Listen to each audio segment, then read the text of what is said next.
یہاں کا ساحل نیلگوں تھا اور ساحل پر موجود پہاڑ سبزے سے ڈھکے ہوئے تھے۔ ایک پہاڑ کی گھاس کو دیکھ کر لگا کہ گویا یہ گولف کا کوئی خوبصورت میدان ہو۔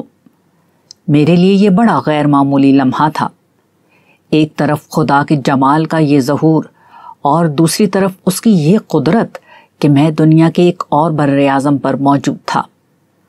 میرے سامنے ایک ایسا سمندر تھا جس کا ذکر ابھی تک کتابوں میں پڑھا تھا۔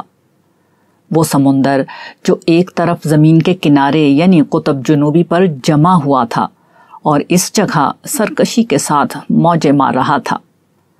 کتنا عجیب اور بے مثل ہے وہ خدا جس نے یہ سب کچھ بنایا ہے۔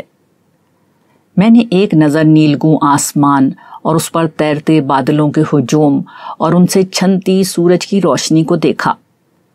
یہ وسیع و عریض کائنات اپنی نوعیت کے لحاظ سے ایک جہنم ہے۔ یہاں سرد و تاریک خلا ہیں، بے آب و گیا چٹانیں ہیں، آگ کی طرح دہکتے ستارے ہیں، زہریلی گیسوں کا مسکن سیارے ہیں۔ میں اس کائنات کے لیے قاتل کائنات کی اصطلاح استعمال کرتا ہوں کہ یہ زندگی کی ہر قسم کے لیے موت کا حکم رکھتی ہے، مگر اچانک اس کرۂ ارضی پر آ کر کائنات کی تمام طاقتیں اپنا رخ بدلتی ہیں اور زندگی کو جنم دینے اور برقرار رکھنے والا ایک نظام بنا دیتی ہیں۔ آگ کا گولا یعنی سورج اپنی قہر سامانی کو بھول کر روشنی اور حرارت کا ماخذ بن جاتا ہے۔ زہریلی گیسیں آپس میں مل کر فضائے لطیف بنا دیتی ہیں۔ دن اور رات کا متوازن سلسلہ شروع ہو جاتا ہے۔ موسم آنے جانے لگتے ہیں۔ درجہ حرارت بالکل معتدل ہو جاتا ہے۔ ہر چیز ویسی ہی ہو جاتی ہے جیسا اسے ہونا چاہیے۔ پھر انسان کے لیے یہ اس کی ضروریات ہی نہیں، ذوق کی تکمیل کا ذریعہ بھی بن جاتی ہے۔ ہم ضرورت کے لیے کھانا کھاتے ہیں، مگر اس کھانے کی لذت ہمیں سرشار کر دیتی ہے۔ ہم زندگی کے لیے سانس لیتے ہیں، مگر کیسی لطیف خوشبوئیں ہمارے وجود کو معطر کر دیتی ہیں۔ ہم اپنے وجود کے تسلسل کے لیے اپنی نسل بڑھاتے ہیں، مگر یہ تعلق ہماری احساسات کی دنیا کو لافانی رنگ بھی دے جاتا ہے۔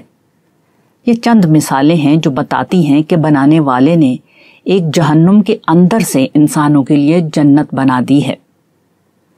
دور شکار میں اس نے انسانوں کو جینا سکھایا، دور زراعت میں رہنا بسنا سکھایا، صنعتی دور میں اس کی زندگی کو آسائشوں سے بھر دیا، اور اب اس انفارمیشن ایج میں وہ آخری اور عالمی منادی کر رہا ہے کہ یہ دنیا ختم ہونے والی ہے، ابدی جنت شروع ہونے والی ہے۔ رب العالمین اگر یہ دنیا بنا سکتا ہے تو وہ دنیا بھی بنا سکتا ہے۔ کون ہے جو اس کا طلبگار ہے؟ کون ہے جو اس کے لیے خدا سے سودا کرے کہ وہ ہر خواہش، تعصب اور مفاد سے بلند ہو کر خدا کا بندہ بنے گا؟ آسٹریلیا کے اس دورے میں ہر جگہ میں نے لوگوں کو قرآن کریم اور سیرت رسول صلی اللہ علیہ وآلہ وسلم کی روشنی میں وہی راستہ بتانے کی کوشش کی جو سیدھا جنت میں جاتا ہے۔ مجھے نہیں خبر کہ کتنے لوگ اس پکار کا جواب دیں گے۔ میں نے برس ہا برس میں یہ سیکھا ہے کہ دائی کا کام پہنچانا ہوتا ہے، لوگوں کو بدلنا نہیں ہوتا۔ لوگوں کو بدلنا ہو تو رب العالمین کے ایک اشارے کی دیر ہے، مگر یہ اسے مطلوب نہیں ہے۔